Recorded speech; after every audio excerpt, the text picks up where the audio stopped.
Vamos ler? Salmo 121 diz assim, nessa minha versão: levantarei os meus olhos para os montes, de onde vem o meu socorro?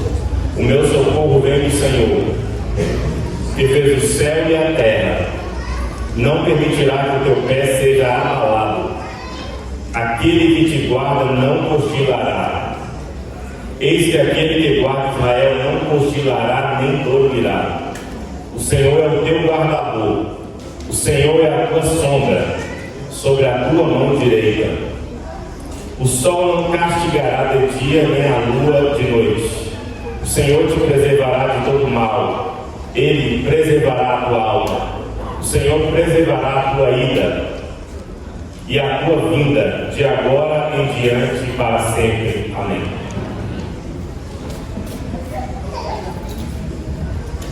Aqui a gente está diante de um salmo, não sei se aí traz na sua Bíblia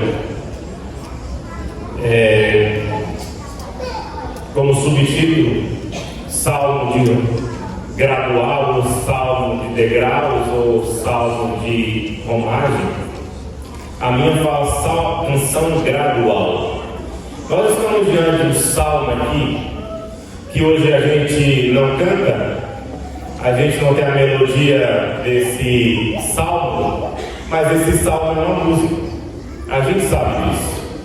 E esse salmo aqui, ele está posicionado aqui dentro do livro dos Salmos na seção dos hinos que eram entoados como quando o povo de Israel caminhava para Jerusalém. Você que tem uma familiaridade com as Escrituras, você sabe que o povo de Israel, depois de estabelecido na terra da promessa, esse povo, ele peregrinava para Jerusalém durante o ano, pelo menos 3 vezes, para as grandes festividades. Eles iam para a festa dos tabernáculos, eles iam para a festa da Páscoa, e todas as vezes que o povo ia como peregrino, esse povo ia andando, e você consegue talvez visualizar essa cena. A verdade, Ellen White, ela escreve sobre isso, como esses peregrinos iam. E eles iam andando, eles iam cantando, eles iam levando lágrimas, eles iam levando alegrias. Esse é um salmo de degrau, é um salmo gradual, porque era um salmo que era feito enquanto eles andavam na direção de Jerusalém. Jerusalém, na topografia de Israel, é o ponto mais alto, um dos pontos mais altos. É uma cidade que está situada no monte. E para aqueles que moravam, por exemplo, no norte, moravam na Galileia e iam para o sul, para Jerusalém, eles tinham que subir, eles tinham que escalar, e por isso é chamado de salmo ou canção gradual. E eles iam cantando e dizendo: eu vou levantar os meus olhos para o monte, e de onde virá o socorro para nós? E eles iam cantando e respondendo: nosso socorro vem do Senhor, que fez o céu, a terra, o mar, os montes. O que nós podemos encontrar aqui como metáfora nesse salmo é que o povo, anualmente, quando caminhava para Jerusalém, o povo fazia uma travessia. Tem um poeta que eu gosto muito, um escritor chamado João Guimarães Rosa, que ele fala que o real da vida não está nem na saída e nem na chegada. Ele diz que o real da vida está na travessia. O real da vida está na caminhada. O real da vida está no propósito. Nesse salmo nós encontramos a figura disso. O povo que saía, o povo que andava, o povo que precisava fazer a travessia. Se você olhar para a Bíblia toda, como num desenho, você vai ver que a Bíblia tem muitos personagens que estão fazendo a travessia. Um dia Deus aparece para Abraão, por exemplo, no capítulo 12 de Gênesis. E ele fala para Abraão: sai. Mas o real da vida não está na saída. O real da vida nem sempre está na chegada. O real da vida está na travessia. Se você olhar para a história de Abraão, por exemplo, Deus fala para Abraão: sai da tua terra e vai para uma terra que eu te mostrarei, te darei essa terra. E você vai folheando o livro de Gênesis. Esse homem sai, esse homem peregrina, ele caminha e ele morre. Abraão morre sem herdar a terra, porque o real da vida nem está na saída e nem na chegada para Abraão. Abraão morre sem herdar. Inclusive, quando a mulher dele, a Sara, morre, você lembra disso? Depois de muitos anos peregrinando na terra de Judá, Israel, ele não tem um palmo de terra para enterrar a esposa dele. Depois de décadas peregrinando, depois de ter saído, depois de ter ouvido a voz do Senhor, ele quer um cemitério, uma tumba para sua esposa, e ele precisa comprar aquele negócio. Parece que ele entende uma coisa que nós temos dificuldade de entender, que a humanidade hoje tem dificuldade de entender. Nós hoje queremos chegar no final muito rapidamente. Por isso que as bets aí fazem um sucesso destruidor nas massas, as bets de aposta, porque as pessoas não querem fazer a travessia. As pessoas não têm paciência para fazer o processo, não têm paciência da espera do trabalho. Elas querem enriquecer logo, querem clicar, querem apostar e querem ficar ricos no outro dia. Mas como diz o poeta, e como sugere a Bíblia, o real da vida, a verdadeira vida, não está na saída e nem na chegada, está na travessia. Se você olhar para a história de Moisés, irmãos, quem é Moisés? Moisés um dia cruza o mar com um povo. Olha a saída desse povo. Ele sai de maneira retumbante para o Egito, o mar se abre e eles cruzam aquele mar. Mas o Moisés nunca chega. Do ponto de vista horizontal, material, humano, Moisés não chega. Ele sai, mas ele não chega. Ele sai, mas ele não entra. Porque o real da vida não está na saída, nem tampouco na chegada. O real da vida está na travessia. Quando você olha para a história de Moisés, quando você olha para a história de Abraão, você vai ver que eles são exemplos para nós. Você vai ver que ele fornece material para a gente se mover nesse mundo, para a gente resistir nesse mundo. Não porque eles saíram bem, não porque eles chegaram bem, mas porque eles resistiram enquanto faziam a travessia. Moisés que andou pelo deserto, que quase passou sede, que teve que viver todos os dias brigando, orando e tudo mais, mas ele estava fazendo a travessia. Se você olhar para o melhor de todos, que é Jesus,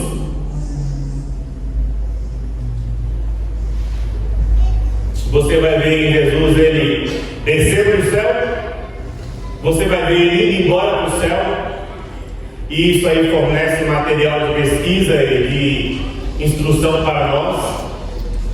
Mas aquilo que nos emociona em Jesus não é a sua entrada e nem a sua saída, é a maneira como ele viveu entre nós, é a sua travessia.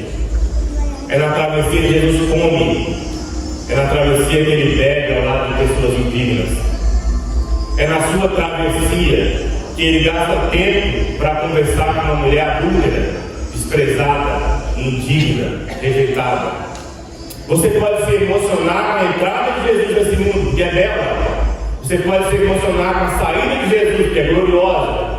Mas você vai se impressionar com a maneira como Jesus atravessa essa vida, como ele devota tempo às pessoas que não tinham rosto, às pessoas que não tinham nome, às pessoas que não tinham lugar.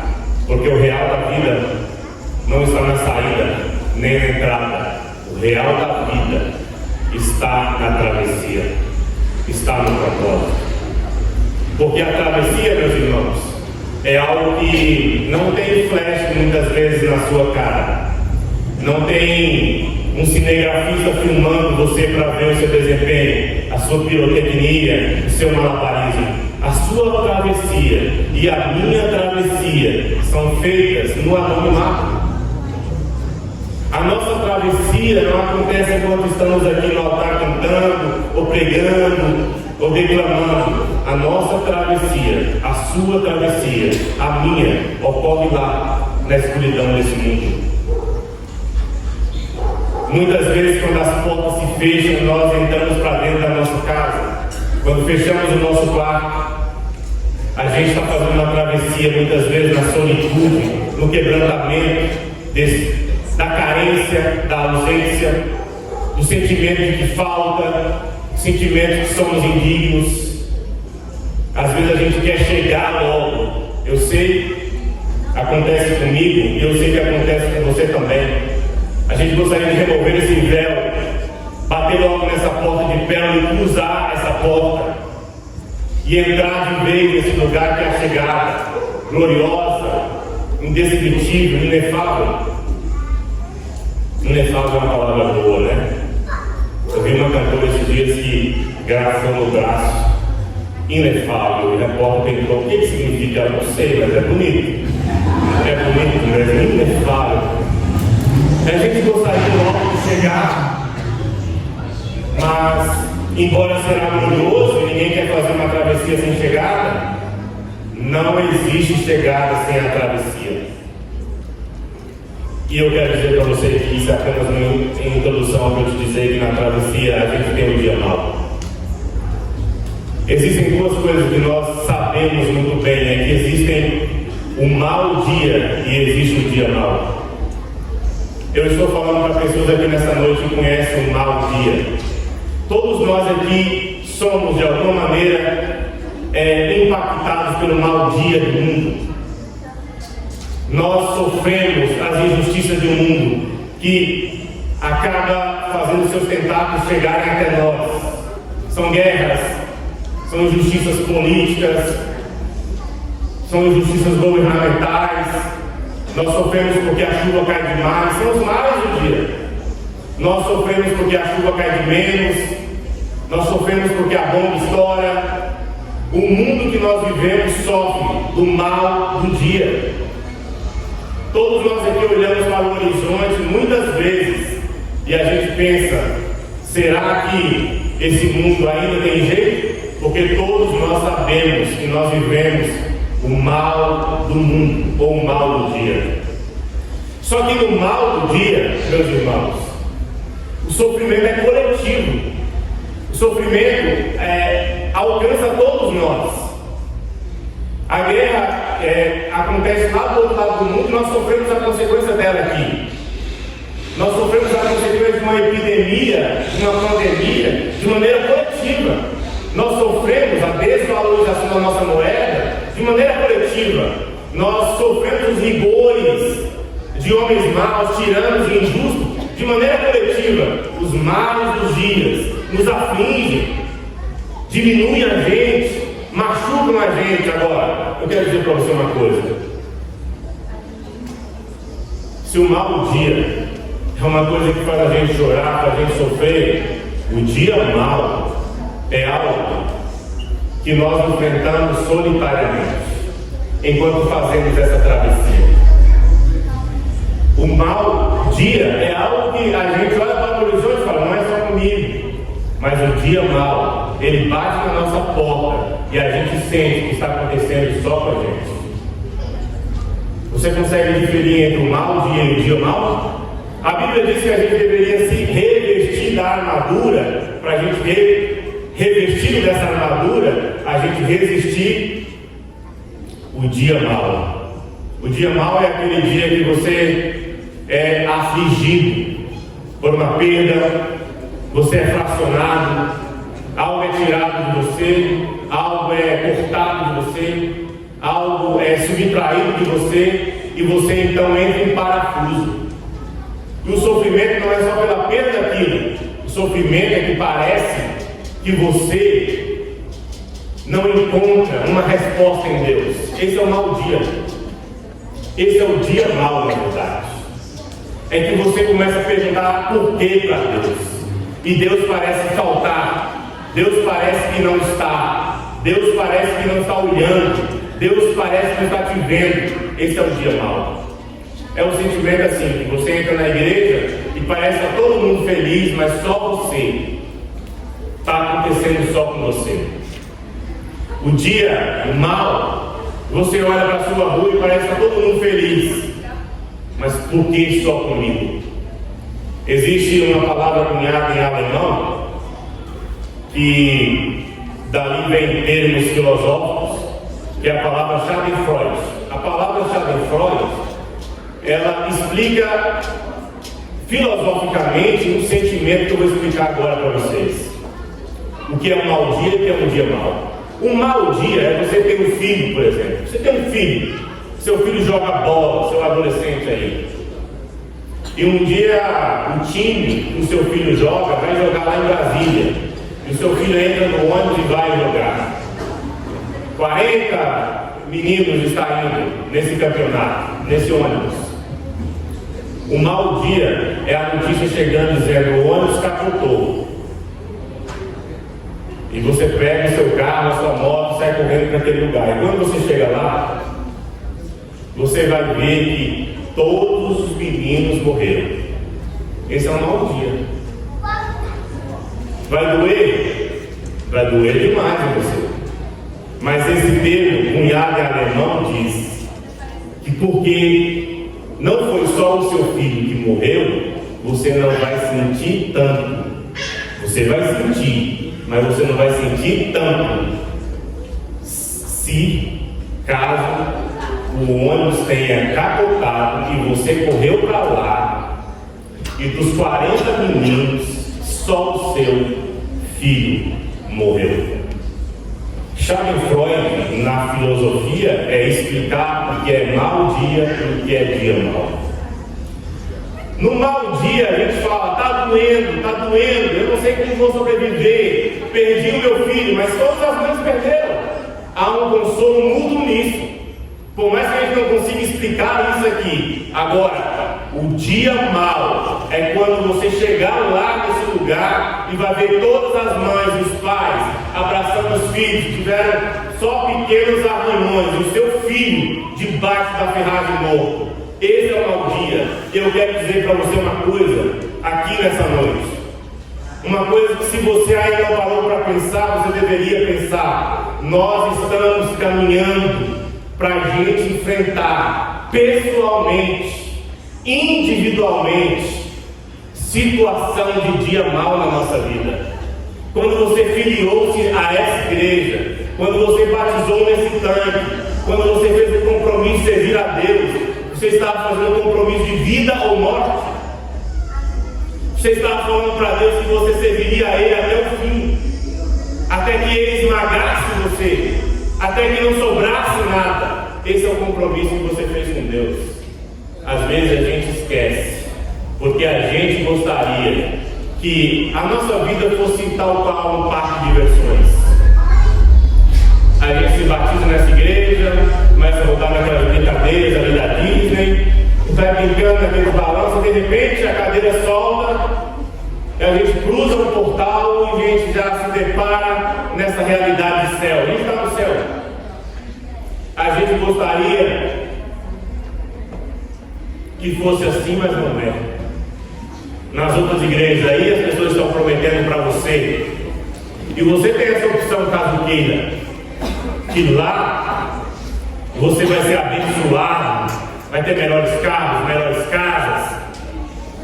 Lá, se você perdeu o seu amor te abandonou e foi embora, lá eles vão conseguir reaver esse amor ou outro melhor. Essa igreja aqui, ela promete para você que o Senhor estaria com você nesses dias de travessia, mas não promete nada mais disso. O que essa igreja aqui promete na palavra para você é que nos dias de vale, de sombra, nos dias de rios tempestivos, nos dias que você passar pelo fogo, o Senhor estaria com você. É isso que nessa igreja promete para nós. Mas nessa igreja diz que nós temos que fazer a nossa própria pessoal e muitas vezes solitária travessia. Às vezes ninguém na igreja vai notar o seu choro interno, interior. Às vezes nem o parceiro lá, a parceira que dorme ao lado, na sua cama, vai conhecer os dramas que estão acontecendo dentro do seu coração. Eu tenho observado que a gente, como adventista do sétimo dia, a gente sabe lidar com as perdas circunstanciais da vida. A gente sabe lidar com as perdas circunstanciais.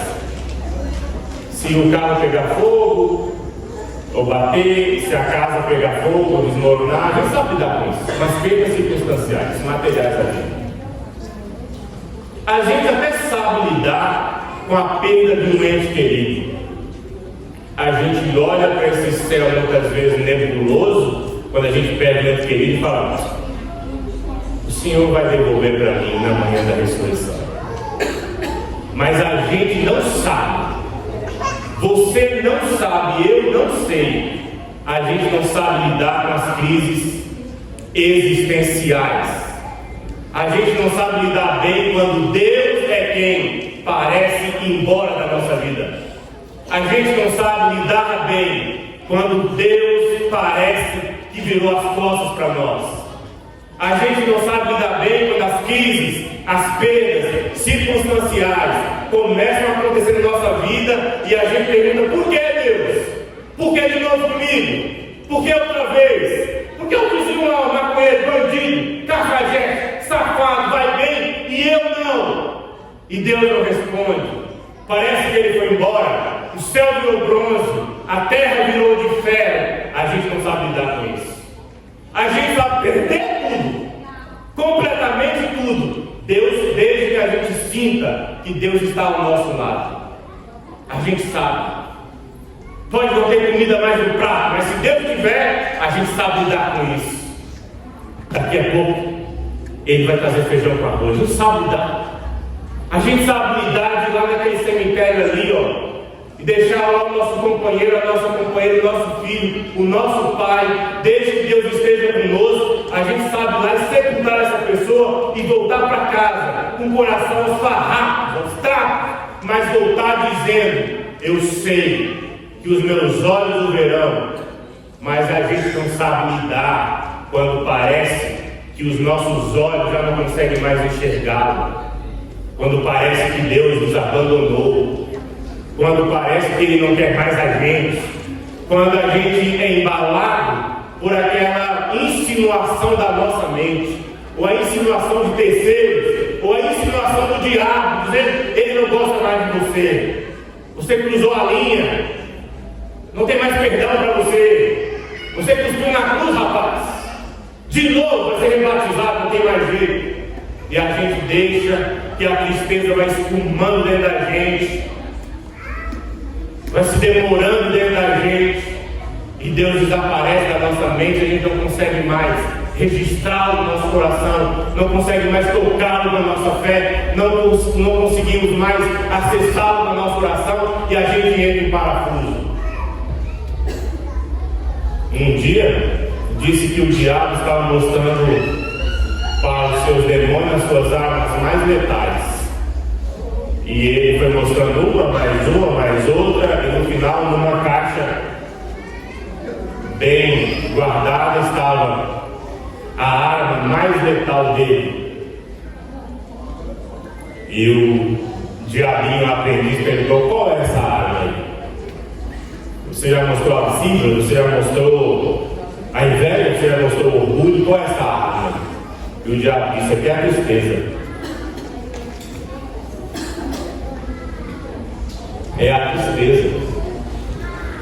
O diabo disse: quando eu consigo fazer a tristeza demorar no coração de alguém, quando eu consigo fazer a tristeza ficar mais do que um dia no coração de alguém, quando eu consigo subtrair algo de alguém, machucar alguém, os filhos de Deus, e consigo levá-lo a ficar mais de uma semana, um mês, um ano, mergulhado na tristeza demorada, eu consigo derrubá-lo. E é assim mesmo. Porque a gente começa a olhar para o horizonte e fala: Deus não gosta mais de mim. Eu sei que estou já pensou isso aqui? Em algum momento da vida, por que de novo comigo? Por que outra vez comigo? O Senhor não gosta mais de mim? Será que ainda tem jeito para mim? E aí a tristeza vai eclipsando a nossa mente. Todos nós, pelo menos por um segundo, pelo menos por um minuto, alguns por uma hora, já em algum momento jogou uma palavra dessa para o alto, dizendo: será que Deus ainda presta atenção em mim? Porque tudo está fora de lugar na minha vida, nada parece que se encaixa, tudo dá errado. De novo, eu tenho que ir lá enfrentar essa situação. E aí, essa tristeza demorada vai fazer com que a nossa mente embaralhe as promessas. A gente não consegue mais enxergar a promessa. Eu, nessa noite, queria dizer para você que existe um mau dia enquanto a gente faz essa travessia. Mas quero te dizer também que existe um dia mau. Existe um dia mau que é algo pessoal. Cada um tem o seu dia mau. O seu dia mau pode estar acontecendo agora. O seu dia mau pode estar acontecendo daqui a um mês. Há um dia mau que acontece de maneira assim individualizada. Mas nós que lemos o Apocalipse e temos esse roteiro doutrinário e profético nessa igreja, a gente sabe que haverá de vir o dia mau de maneira generalizada para todos aqueles que são filhos de Deus. O dia mau é algo que vai alcançar essa igreja aqui. Amém? Amém? Vocês falam amém? Eu digo de coisa. É amém. Mesmo que seja algo tão sombrio, mesmo que seja algo tão triste, o dia mau vai alcançar essa igreja. Mas o dia mau alcançar essa igreja, o dia mau alcançar a nossa casa, alcançar a nossa família, a gente precisa ter uma coisa muito clara na nossa cabeça. Se a gente não tem ainda, a gente precisa ter esse dia. A gente precisa ter a convicção de que o dia mau nos achou, mas não nos achou com dúvidas. Não nos encontrou com a fé duvidosa. O dia mau pode chegar e vai chegar. Nós não temos uma opção. Se a gente estiver caminhando para a glória, se a gente está fazendo essa travessia, se a gente está fazendo essa caminhada, não tem como. O dia mau vai nos alcançar. Isso é uma coisa muito mal? É uma coisa muito mal. Mas não é uma coisa trágica, desde que nesse dia, do nosso lado, ao nosso redor, segurando a nossa mão, esteja Deus conosco. Mas o problema é que às vezes a gente desiste muito facilmente. Eu fico olhando para a minha vida, olhando para a igreja, olhando para a gente hoje desiste facilmente de Deus. Você pode andar aí nas ruas, você vai encontrar muitas pessoas que um dia estiveram aqui nessa igreja, um dia leram essa Bíblia, um dia foram batizados aqui e não estão mais aqui. E não estão mais aqui na maior parte dos casos, porque não souberam lidar com a tristeza da vida. A morte veio. E essas pessoas acharam que depois que elas se batizassem, a vida delas seria mais rosa. Isso nunca foi ensinado para elas. Mas é uma coisa assim. A gente faz uma análise muito rápida. Deus é poderoso e Deus é amor. Eu estou com Ele, significa então que eu vou estar dentro de uma redoma de vidro, protegido. Ninguém na minha casa vai sofrer. Mas aí a gente aprende muito rápido. Eu gostaria que então começa a andar pela caminhada da vida, que sim, a injustiça da vida nos alcança. Que sim, nós somos vulneráveis, somos frágeis e nós sofremos. Que sim, nós andamos pelo vale da sombra e da morte. E Deus não disse: se passares pelas águas. Deus não disse: se passares pelo fogo. Deus disse: quando passares pelas águas. quando passares pelo fogo. Não é uma questão de se, é uma questão de quando é. Mas ele diz que quando ele estaria conosco. Esse povo ia aqui cantando: o meu socorro vem do Senhor. A gente acha que esse povo aqui sempre estava cantando feliz, mas nas dezenas de vezes que iam, nas décadas que foram, nos séculos que andaram cantando, muitas vezes, meus irmãos, esse povo aqui estava indo para a festa da Páscoa num contexto em que os amalequitas tinham acabado de vir e saqueado completamente os seus campos. Eles estavam andando para Jerusalém para celebrar um Deus que permitiu que os inimigos filisteus, os amalequitas, viessem e estuprassem as suas mulheres, matassem as suas filhas. Mas eles iam cantando. Eu quero dizer para você e para mim aqui nessa noite: se a gente permanecer nessa igreja, a gente vai ser empurrado para uma situação de mundo que a gente nem consegue imaginar o que nos aguarda. Que a gente vai ser sacudido, peneirado, as pessoas vão correr atrás da gente e vai tirar tudo da gente. A gente hoje tem dificuldade de perder uma unha. A gente tem dificuldade hoje de ceder um fio do nosso cabelo, se alguém nos toca, se alguém nos olha, se alguém fala, se alguém peneia a cabeça, se alguém fofoca, a gente já repele, exaspera, se irrita, abandona e vai embora. Vai chegar uma hora, eu acho que nem está tão longe, que as pessoas vão perseguir você. O dia mal vai chegar na sua casa, vai bater na sua porta e vai tirar o filho de você, vai tirar a sua filha, vai tirar a sua casa. Sabe, não vai sobrar nada além de você e só você. Talvez você estará sozinho perambulando pela vida, sem o seu pai ao seu lado, sem a sua mãe ao seu lado, longe do seu filho, banido de todos, vivendo esse dia de trânsito espiritual. E nós precisamos definir e redefinir o que nós fazemos aqui nessa igreja. Eu acho que a gente meio que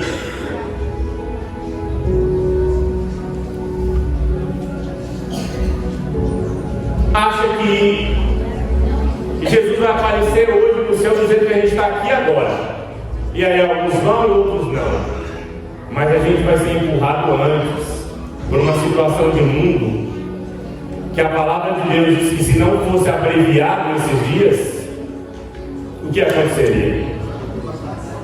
Ninguém se salvaria.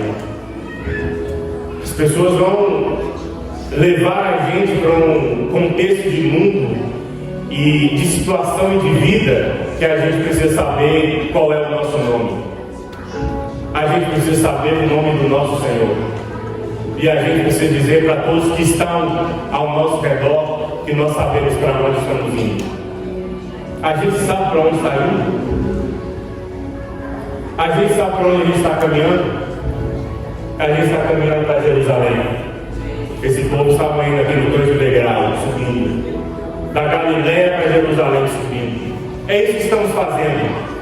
Caminhando, cantando e subindo. Às vezes, o cântico vai ser só lágrima. Porque o filho que a gente amava foi atropelado na rua. Às vezes, o nosso cântico de degraus enquanto subimos será só soluço. Porque tudo que nós reputávamos como valioso na nossa vida nós perdemos, foi tirado de nós. O diabo se posicionará contra essa igreja nessa reta final para esmagar do nosso coração a consciência de que somos amados por Deus. É isso que o diabo se esforçará para fazer você desacreditar que você é amado, que você é amada por Deus. Na hora que você desacreditar, não faz sentido travessia. Você vai voltar para trás. Você vai dar meia volta. Você vai vender o seu prato você vai vender a sua primogenitura por um prato de feijão, de lentilha, de quiabo, de machixe. De que me vale essa primogenitura se eu não sou amado? Você consegue dizer que é amado se um dia acontecer de não sobrar nada na sua vida? Você consegue olhar para o horizonte, para a escuridão do mundo e dizer: Deus me ama, mesmo quando tudo sugerir que Ele não te ama?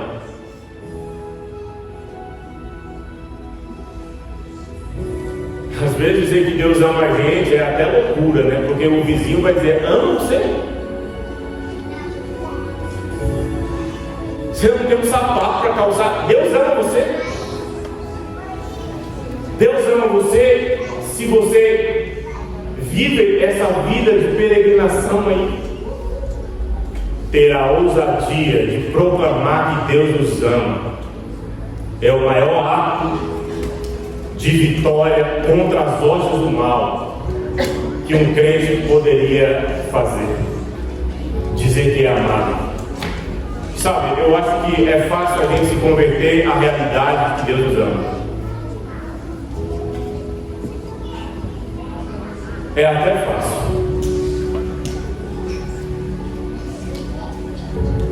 Não, na verdade eu errei.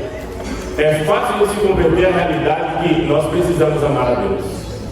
A gente nem sempre consegue, mas é fácil se converter a isso, aceitar isso, que precisa amar a Deus.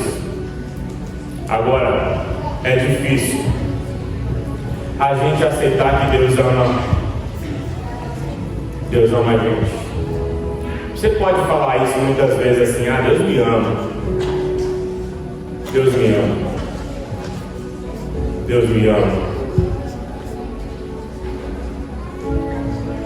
Mas se converter a isso, que Deus ama você, a ponto de amar você mesmo, é a coisa mais difícil do mundo, quando você sabe quem é você. Deus pode amar alguém como eu? Deus pode amar alguém assim? Nessa noite eu queria dizer que você que veio aqui nessa noite, eu queria dizer para você que Deus te ama. Você já escutou isso milhões de vezes, mas eu queria que nessa noite você se convertesse a isso. Convertesse a realidade de que Deus ama você. Eu gosto do hino do apóstolo Paulo, que ele fala que nada, nem a morte, nem a vida, nem a dos bons, nem a dos maus, nem a altura, nem a profundidade, nem a largura, nada nesse mundo pode fazer Deus deixar de amar você. Você caiu de novo, você errou de novo, você foi longe demais, o diabo está dizendo que não tem como voltar. O amor de Deus te encontra aí, nessa encruzilhada da vida, e diz para você que Ele ama você. Mesmo que você esteja vivendo um dia mal, Deus ama você. E Ele quer levar você para o final dessa jornada, quer cruzar esse portal com você e quer viver essa realidade contigo na eternidade. Essa música está tocando aqui agora.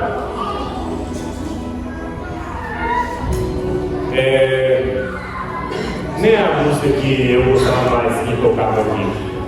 Eu gostava mais daquela que a gente sempre tocava aqui nos funerais.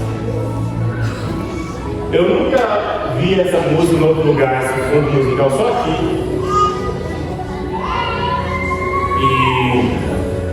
E eu sei que essa igreja aqui, quando olha ao redor, tem pessoas aqui que lembram de irmãos queridos que não estão mais aqui, que fizeram uma travessia ao nosso lado e não estão mais aqui, que caminharam conosco e não estão mais aqui. E talvez para algumas pessoas isso aí é um mau dia. Ainda não aceitaram conviver com a perda, não aceitaram conviver com essa ausência, não aceitaram conviver com essa demora do reencontro. Deus, Ele tem tudo planejado para um dia fazer a gente reencontrar com aqueles que hoje não estão mais presentes. É a primeira vez que eu volto aqui, não vejo a Bel aqui, aquelas muletinhas dele aqui. E sabe, a morte, eu acho que já deu para a morte, não sei de você, mas parece que já deu de morte, né? Até quando a gente vai ter que enterrar alguém e voltar para casa, só olhando para frente, esperando essa tal ressurreição? Até quando? Até quando a gente vai ter que ver com essa realidade de enterrar pessoas e voltar para casa e não um dia? A gente vai ver de novo. Mas quando é esse dia? Eu quero dizer para você aqui que o Senhor, Ele não esqueceu da promessa dele. A gente está esquecendo da promessa dele, mas Ele não esqueceu. Nessa noite eu queria fazer aqui um chamado para você. Pela primeira vez você está me vendo pregar aqui sem nenhum interesse. Talvez eu tenha pregado muitas vezes aqui com algum tipo de interesse, fazer você dar mais estudos bíblicos, ou você doar para a gente construir uma igreja, ou você entrar no ônibus, a gente sair para impactar um lugar, distribuir livros. Hoje eu estou pregando aqui sem nenhum interesse de fazer algum movimento aqui. Mas eu acho que Deus tem interesse nessa noite em você e em mim aqui. Talvez nem seja uma coisa assim generalizada, mas talvez aqui nessa noite, entrou aqui nessa igreja hoje, alguém que nessa bifurcação do caminho aí está flertando com um caminho alternativo, um caminho que não vai conduzir para a eternidade. Fez a travessia até agora, veio cantando: meu socorro veio do Senhor. Eu olho para os montes, não tem outro socorro. Não está no dinheiro, não está na medicina, não está no homem. Meu socorro é do Senhor. Mas talvez, pela espera, pelo tempo, pelo fato do Senhor não ter vindo, talvez eu esteja falando para alguém aqui nessa noite que precisa firmar novamente os passos, os pés na direção da chegada certa. Talvez o Senhor esteja dizendo para alguém aqui nessa noite hoje que essa direção que você tomou na semana passada, ou no mês passado, ou no ano passado, essa meia volta que você deu, essa rota alternativa que você está tomando, de comodidade, de facilidade, de conveniência, talvez o Senhor esteja dizendo para você hoje que esse caminho aí vai dar em morte. Talvez Ele esteja dizendo para você: filho, filha, para esse caminho lá na frente você vai bater a cara na parede, vai perder a vida. E talvez o Senhor está dizendo hoje para mim ou para você aqui: volte e faça a travessia, mesmo que o caminho esteja espinhento, espinhoso, duro, tenha pedras. Eu tenho para você no final um abraço apertado de Pai, boas-vindas de eternidade. Eu queria saber nessa noite se tem alguém aqui que está correndo risco. Eu imagino que esse apelo não é para todo mundo, é para pessoas que de repente foi esbofeteado por alguma circunstância da vida, ou alguma adversidade existencial. Foi um emprego, foi um prazer, foi buscando dinheiro, foi buscando talvez o reconhecimento e o aplauso do grupo, tem distanciado, tem afrouxado, tem distanciado, tem ido para a rota perigosa. Deus nessa noite está chamando alguém aqui para voltar e pisar no caminho, o caminho que conduz ao beijo fraternal, afetuoso do Pai. Tem alguém aqui nessa noite que gostaria de dizer para Deus que precisa da força, da ajuda, do perdão, do recomeço dele para trilhar no caminho que ele realizou, no caminho que ele escolheu? Vai ter uma música que vai ser tocada aqui agora. Vou chamar o cantor que vai vir. Ele vai cantar essa música. No final, o pastor César vai orar. Se tiver alguém aqui nessa noite, eu imagino que não é para todos. Pode vir, só aqui. Eu imagino que não seja para todos. Mas se tiver alguém aqui nessa noite correndo o risco de sair aqui, ser atropelado lá fora e morrer, e a gente não saber para onde enviar ele, o convite é para essa pessoa. Eu estou escrevendo um livro, o nome desse livro, o título desse livro é O Homem que Nunca Acordou. É a história de um homem que morreu e não vai ressuscitar na primeira ressurreição, só na segunda ressurreição. A história de um homem que dormiu e não acordou. Todas as noites, quando eu vou dormir, ou quase todas as noites que eu vou dormir, eu olho para minha esposa e digo para ela: até amanhã da ressurreição. E durmo. Uma despedida bonita, né, poética? Adeus, eu falo para ela: adeus, até amanhã da ressurreição. Mas a história desse livro que eu estou escrevendo pode ser a minha história, ou pode ser a história sua aqui nessa noite, da gente deitar nessa noite e não acordar mais. Lá numa vilazinha perto de onde a gente mora, na semana passada, morreu um senhor com um pedaço de bolo na mão. Olha que jeito poético de morrer. O senhorzinho pegou um pedaço de bolo, colocou na mão para comer, e antes de levar a boca, comeu. Quando a família chegou, ele estava assim, ó, um pedacinho de bolo na mão.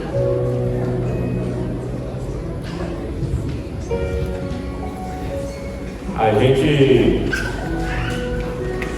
vive num mundo onde a gente tem os maus dias. E a gente pode dormir nessa noite e a gente pode não acordar salvo. A gente pode cruzar essa rua e a gente pode perder a vida dela. Nessa noite eu queria chamar você para receber uma oração aqui, caso você precisa endireitar os seus passos. Olha que chamado difícil. Se você ficar de pé nessa noite, as pessoas vão olhar para você e vai dizer: olha lá, está meio pouco na caminhada. Então não é para todo mundo. É para quem nesses últimos dias, nesses últimos meses, nesses últimos anos, nessas últimas décadas, tem se desalinhado do caminho. Saiu daquele tanque ali, ou de algum tanque como aquele, ou de uma caixa como aquela, ou de um rio, dizendo: eu vou ver Jesus, pode o diabo vir atrás de mim, pode o mundo cair, pode o céu desabar, ninguém vai me devolver desse caminho. Mas o tempo foi passando, os dias foram passando, e os passos foram entortando. Nem você, talvez, tenha consciência de que você não lê mais a Bíblia direito, você não ora mais direito, você não vem mais à igreja direito, você não contribui mais direito, você não fala de Jesus direito, e você precisa, nessa noite, dizer: Senhor, endireita os meus passos, para eu fazer essa travessia, mesmo que dê sangue na minha goela, mesmo que sangue, mesmo que doa, mesmo que ninguém entenda, mesmo que eu não consiga, mas eu quero caminhar na tua rota. Ele vai lutar. Se tiver alguém aqui nessa noite que tenha coragem suficiente para dizer para Deus: eu quero a tua ajuda para eu ser crente, eu quero a tua ajuda, Senhor, para eu ser servo, eu quero a tua força, Senhor, porque eu não tenho força para eu vencer. Enquanto ele estiver cantando, esse cara aqui, ó, carequinha, é ele. Enquanto ele estiver cantando, ele não sorriu, ele não gostou, mas é ele. Enquanto ele estiver cantando, Deus, ele está dizendo para você: dê uma chance para eu segurar a sua mão, dê uma chance para eu entrar na sua vida, dê uma chance para eu reprogramar a sua mente, para você entender que eu te amo, para entender que a sua vida que tem cheio de trapos, a sua vida que está tão perplexa, tão complexa, eu posso fazer da sua vida um espetáculo. Se tiver alguém aqui nessa noite, já temos ali corajosos ali. Fique em pé e o pastor César vai orar. Eu não quero forçar ninguém, eu já disse, não é para todo mundo. Se todo mundo ficar em pé, eu vou achar que você não entendeu. Mas se um punhado ficar em pé, eu vou entender que o Senhor está falando que tem jeito enquanto tiver vida. Enquanto tiver vida. Pode.